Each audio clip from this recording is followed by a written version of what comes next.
Thank you all for this impromptu meeting. Take your headphones off for me. So real quick, we have somebody come in and speak to you about their life story, about what they have went through, the perils that they may have overcome, and also what it takes to overcome. So I want you all to be locked in, eyes and ears. They have a nonprofit called Motivation Inspiration People, MIPMichigan.org. All right, so make sure you all intake the story, hold all questions to the end. If anything makes you feel uncomfortable, you are free to leave. If I had to put you out, then I'll see you on June 11th, and we all know what day that is. All right? So let me get a round of applause. Is everybody here? Mr. Terry Booker. Come on in, have a seat. Hey, in a chair or get out.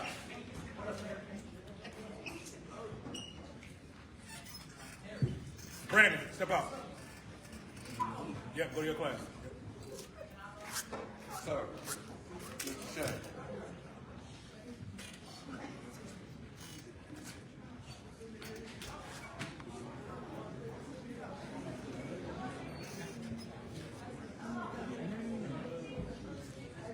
I grab it. Hey, listen up.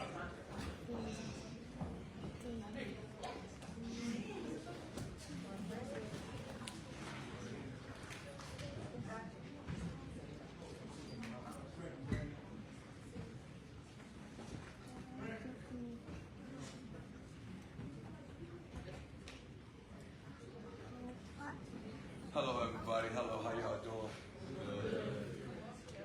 My name is Terry Booker.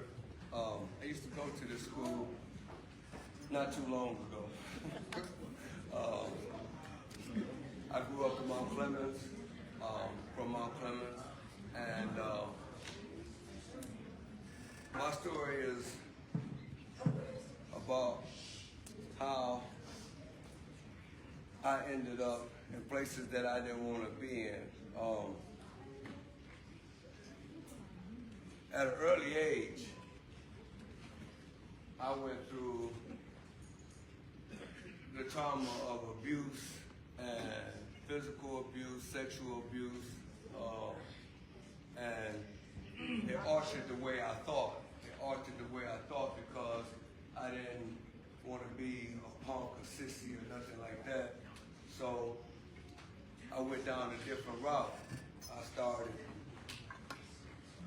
breaking the rules, doing whatever I thought that was so-called cool to prove myself to other people. And in the course of doing that, I was pretending, you know what I'm saying? All my cousins and relatives were from Detroit, so I wanted to be like them. I was from Mount Clemens, and in the 80s, Mount Clemens was like the suburbs or something.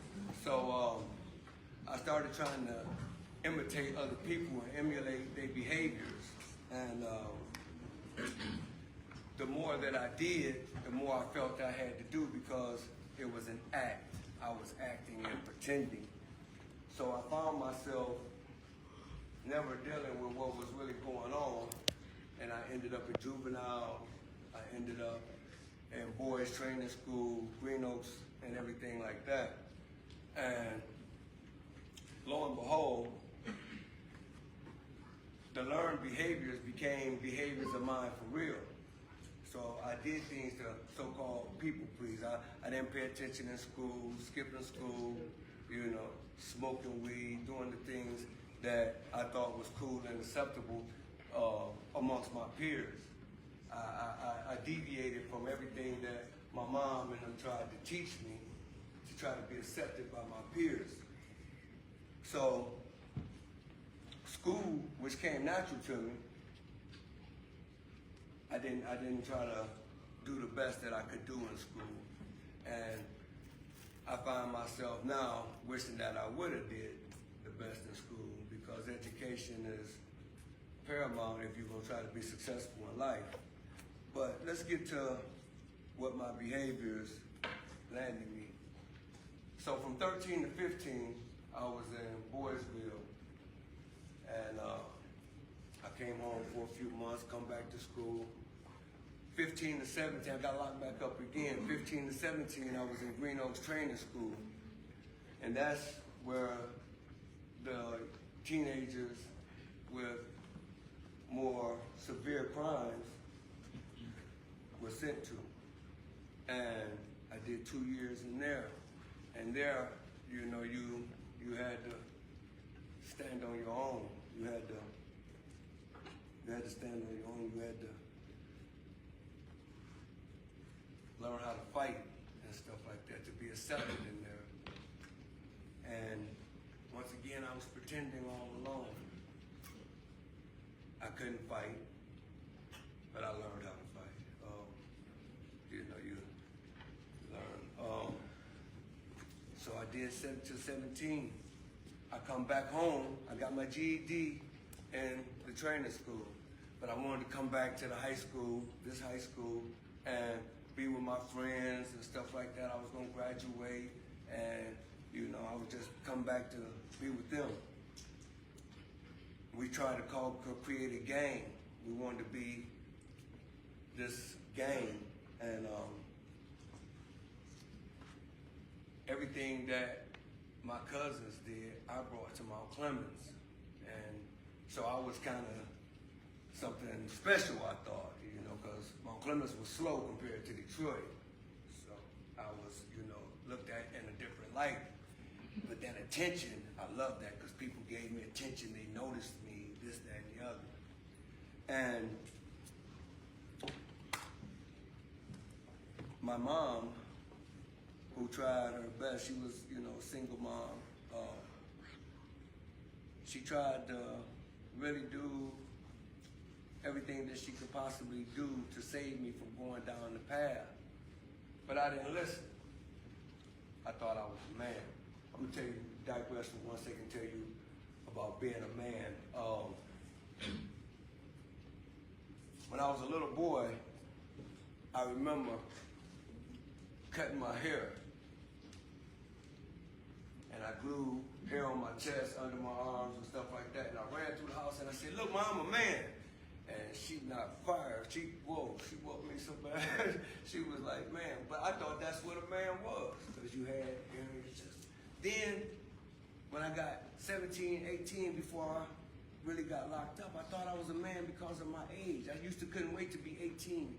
I couldn't wait because I thought that was gonna make me a man. I thought I was grown. And once again, I realized I wasn't a man. When I got 21, and this is to get back to the story, the day of graduation, my friends drove past the county jail and blew the horn for me. I didn't graduate. I was in jail, facing armed robbery, other crimes.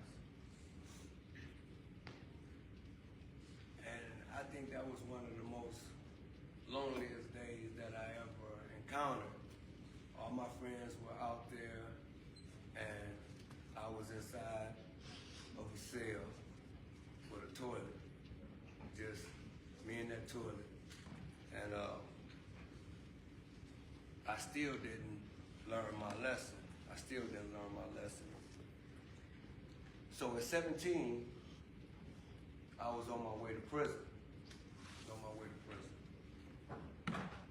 And I don't think I ever wanted my mother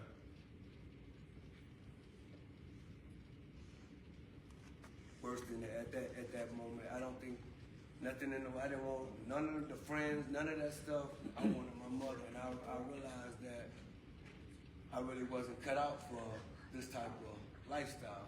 You know, I was always pretending and acting.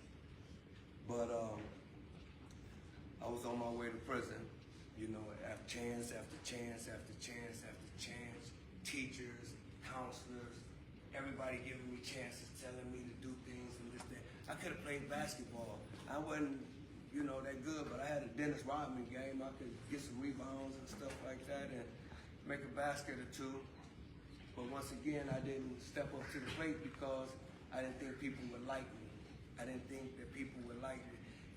the bottom line to that, I didn't even know if I liked myself because it was all an act. I forgot who I was since I went through that little trauma as a little boy. I was always trying to pretend, always trying to be something else to be accepted, to fit in. And I landed myself in prison. So at 17 years old, I was on my way to prison. And the judge had sentenced me 2 to 10 years. And I was like, well, at that time, you know, you do like 10 months to a year, and I had the time in the jail, so I was like 6, 7 months, I'll be home. And when you got to prison, it was a world inside of a world. It was a world inside of a world. The things you see on TV is a little bit like that, but it's a lot different. And like I said, I was from Mount Clemens, so I didn't have homeboys and friends and stuff like that. I was in this world by myself. And you have some of the most different type of people that you can come across in there. Real manipulators, real predators, real for real people that I was pretending they lived it. And lo and behold, guys wanted to try to make me into their girlfriend or whatever they thought that was gonna happen. They was, like I said, predators. And a guy came up to me and told me, don't go out like that, youngster. Don't go out like that. Fight. And he gave me a knife.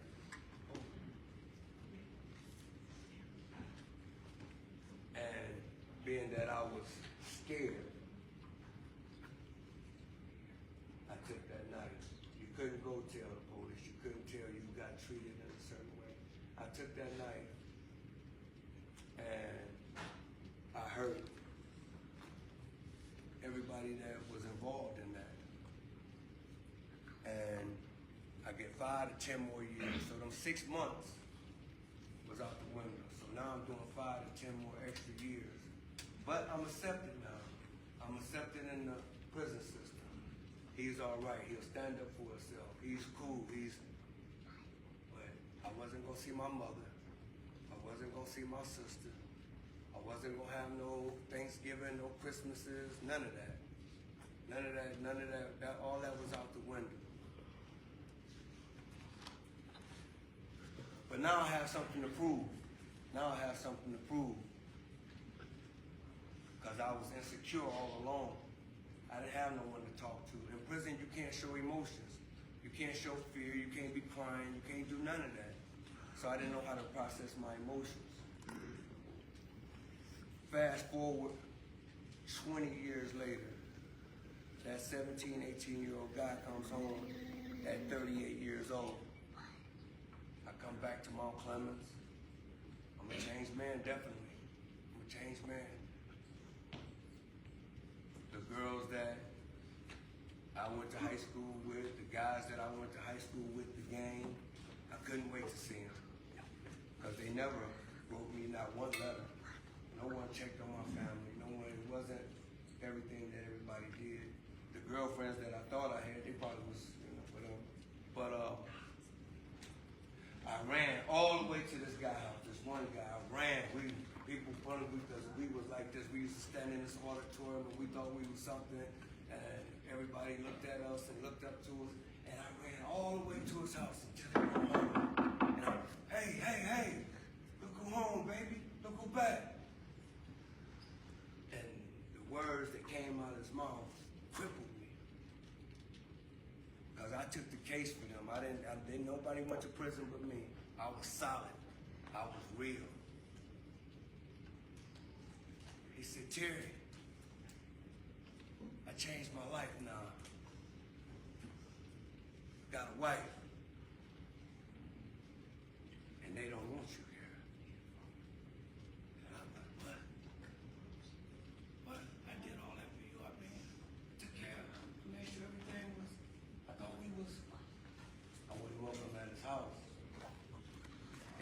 everybody that was outside was like, whoa, what? Couldn't believe it. That hurt me bad, you know what I'm saying? So that stuff that we call loyalty and all that loyalty over everything and stuff like that, that didn't happen with me. But I was loyal, I so-called thought. I compromised my family. I compromised everything that my mother tried to instill in me to be so-called with these people that wasn't a friend of mine. So I come home, I'm trying to get jobs and everything, but my record deterred that. People didn't want to hire me. So once again, I gravitate back to what I was accepted, my so-called friends. I'm starting to use drugs now. I'm drinking. I'm hanging out. I become a drug addict. I become an alcoholic.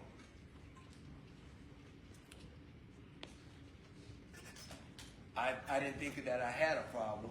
I thought everybody else had the problem.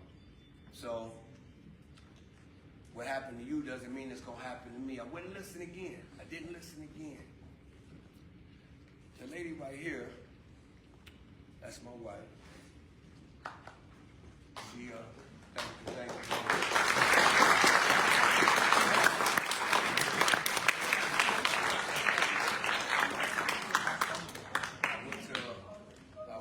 She was the general manager of Wendy's.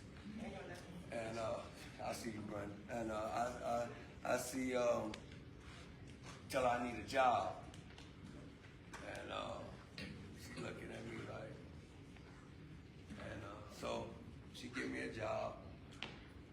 And I'm looking at the place and everything like this. And I say, hey, I got this great idea. And she say, what's that? I said, you gonna let me and my friends come in here and we gonna hold the place up and we gonna shoot you in the shoulder and put you in the freezer. And she says, you out your mind. And they're like, you lost your, what is wrong with you? And that's when she told me, you need to literally try to change your way of thinking, man. Try to grow up and this, that, and that. I didn't even know what a man was, man. I've been trying to define what a man was. I went over this with my friends, what a man was, what a respect was. I didn't know. I'm chat GBT, whatever it's called, what is respect and what is a man. But I think that I'm growing into that. Now I've come up to 5 years, 2 months and 14 days sober. I'm sober.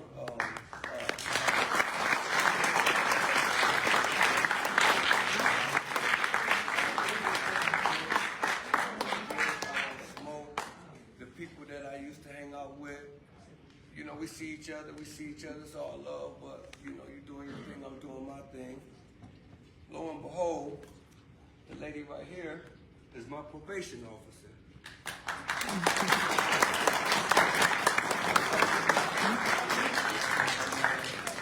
Miss Kara, she told me when she got to see me that first time that I met her with her, she told me, don't let the pretty face and soft voice fool you. I will bite you. And I think she did some her and, you know, because I didn't want to pay attention to the rules. And I had all excuses, but she saw something in me.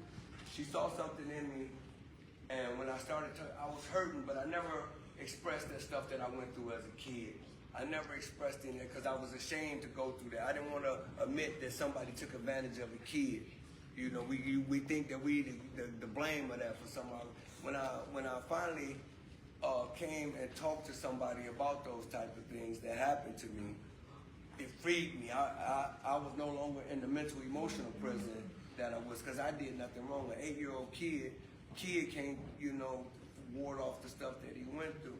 So I started talking about it, and the more I became free, the more I started really realizing that I was unfolding into a different type of man. Now, don't get me wrong, I still have a lot of imbalances in life. I still have a lot of things that I got to work through. 5 years compared to 20 plus years in prison, that doesn't just go away like that, you know. where I used to want to sit down and try to prove myself, all that what's up, that didn't get to coming out. I was ready to fight then. I learned how to fight after being beat up for so many years. I learned how to fight, right? And but that's not something I'm proud of. What I'm proud of now, I can walk away. I can sit down there and say, we good. I definitely don't want to be in that box again. I definitely want to take showers with 10, 15 guys and all that other type of stuff. Weird. It's funny, but it really is funny. But think about it. You sitting up in there taking a shower with 10, 15 guys, and it's one guard, and depending on what, it's a whole bunch of stuff to go on. There's a whole bunch of stuff to go on. But,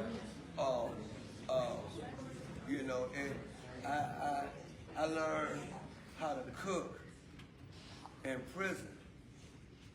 I can make a mean ramen noodle with nachos and all that. I can't cook a hamburger. I didn't learn nothing in there. I didn't learn nothing how to be a man, how to take care of myself. I still ask my wife to wash my clothes. You know what I'm saying? And you get a form of depreciating life for the fantasy of what you really think is real. I'm a man. I do what I want to do. I stand on my own, this, that, and the other. But I couldn't define what a man really was because my wife took care of me.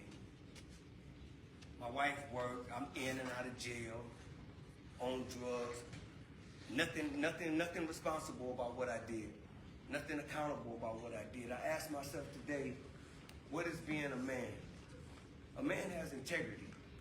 And integrity is doing what you know is right, even when no one is looking. If Mr. Shane wasn't in here or this, that, and the other, you still gonna act accordingly and show your self-respect and show him respect. That's having integrity. I didn't have that then. I have that now. A little bit of it. I'm still growing.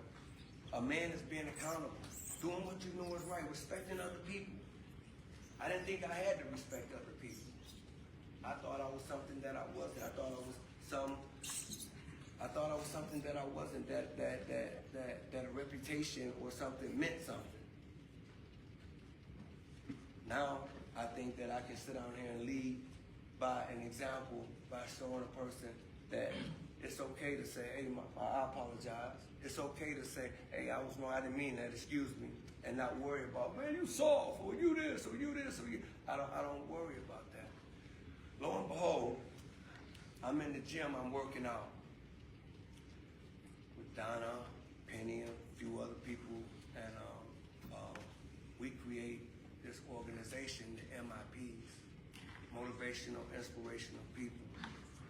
I founded the organization and they helped me build it. Patty, she's the whatever you like, websites and stuff like that. She's bad. And so I wanted to give back. I wanted to give back to people so no one would have to go through what I went through. So people don't have to look for drugs, look for answers in drugs, or don't have to fool themselves and think people that pretend to be friends are they friends. If anybody needed somebody to be an example, why not me be that example? Because it was a long time. If somebody would have stood up and helped me, I probably wouldn't have did that amount of time in prison. I probably wouldn't have went down the road I went through. I remember being in here, true story. They used to have these things where you, like that thing right there, the fire alarm. And I wanted to see a certain girl. I pulled the fire alarm so everybody could come out, just that and the other. And lo and behold, she came out with somebody else. And I felt like a big old fool. And I'm like, man, I did so much stuff to try to get attention from other people. And I realized I didn't know myself. I didn't like myself because I didn't know myself. And the more that I get to know myself now, I feel like, you know what, I'm all right. I'm all right. You know what I'm saying? I'm a cool dude. The clothes don't make me who I am. The female friends don't make me who I am. I even go to church now. And I'm not going to get all biblical on you or nothing like that. It's just, some of the stuff that I left out, man, on that drug roll, a guy gave me this stuff called fentanyl. Fentanyl. But my friend, it was my friend. It was my friend. He gave me fentanyl. And I waited till she went to work because she was on my head about using drugs, and I was lying, telling her that I stopped. I didn't know it was fentanyl. It was like 8, 9 o'clock in the morning, and I passed out. And she got home around, what time you get home? 3-ish. About 3-ish. So let's go with all them hours, from 8 to 3, I was passed out unresponsive. And they found me, she found me, got the name and this, that, and the other. Made it through that. But this is what my friends did. It was, you know, we gonna guinea pig you know. And when I find out what they did, I told my wife, because I told him, I said, you almost killed me. And he snickered. But at this time, I wasn't a changed person. And I didn't find that funny at all. And I told my wife, because we was going to work, we worked together, I said, stay parked right here. I'm gonna go in here and take care of this, and I'm gonna come back out. And my wife told me not to do it. She just told me not to do it. I didn't know how to accept that a person did me like that. But I'm glad I didn't do what I was thinking about doing. Another time, when I first came home, I got shot in the face. I went home a year. I got shot in the face, knocked all these teeth out right here. My homeboy accidentally shot me or something. And that's why I don't really play with guns and stuff like that. Knocked out, I was finna pull my tooth for teeth out, but I ain't gotta lie to you. I'm not gonna lie to you about nothing. Been blessed. He shot me from about this close, just a small caliber gun, and knocked all my teeth out and broke my jaw. And once again, these was my homeboys that, you know, but my ego and pride would have responded differently had it been bragging about that. But again, I'm glad I didn't. And I used to ask, God, what's my purpose here? What you got me here for? That's the second near-death experience that I had. Me and my wife arguing. I'm coming back for the high school reunion. I get to drinking. Me and her get to arguing. She leaves. I'm going to say, don't you leave with them. Drunk, ignorant. I crashed my car on 15 Mile and crashed it right there in front of Lowe's. Wipe out. They said he couldn't make it. I was on life support for how many days? 4 days. I was on life support for 4 days, unresponsive. And I'm like drinking, drugs, so-called friends. They did it didn't add up for me. Now I can sit down there and say I have real friends. My real friends that tell me, hey, that ain't cool. Or you shouldn't be doing that. You don't have to worry about what the people think. Just do what you know is right. I got 2 or 3 really good friends. I got some friends that still stand with me, that's changing their ways. Now, it feels good when people come up to me and tell me that, Terry, I don't get high no more. I don't do this, that, and the other. But it's one person that calls me friend. Her name is Judge Carrie Kuka. She called me her friend probably about 3 or 4 months ago, and she was the one sentenced me to jail. And she lets me come to her courtroom now and speak to the youth and other people to tell my story. I never thought the system was for me. I thought the system was always against me. I thought that, you know, you couldn't trust the system. I learned that to be different. I got officers now to see me in the big chair. We ain't seen you in a long time. That's a good thing. and they happy that I'm trying to help other people. The choices that we make today really will have an impact on your tomorrows, man. I don't know what else to say. It's like, I'm gonna say his name, Brandon, that I come up in there. I know he be going through stuff, and I said, come on, we're gonna go play basketball. I'm gonna be there for you. Don't get caught up into the things that I got caught up in. And I want him to do good. I want him to be okay and be able to talk to me about anything, or, you know, just do the things that is necessary, you know, to avoid going through the system like I went through the system. So I'll give that.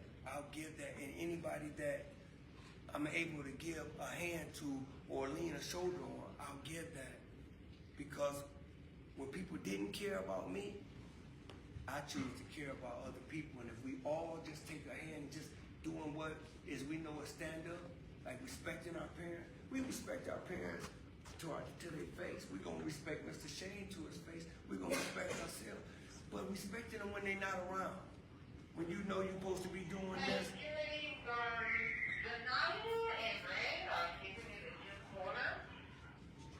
When you know you're supposed to be doing this and not that, then do this. Stand on it. Get that education. Have that self-respect. When you look in the mirror and you know that you really are worthy of that self-respect and you got that self-love, it's the best reward in the world. That you ain't letting nobody else influence your decisions, nobody puppeteering you. It's the best feeling in the world. I appreciate y'all giving me y'all time today.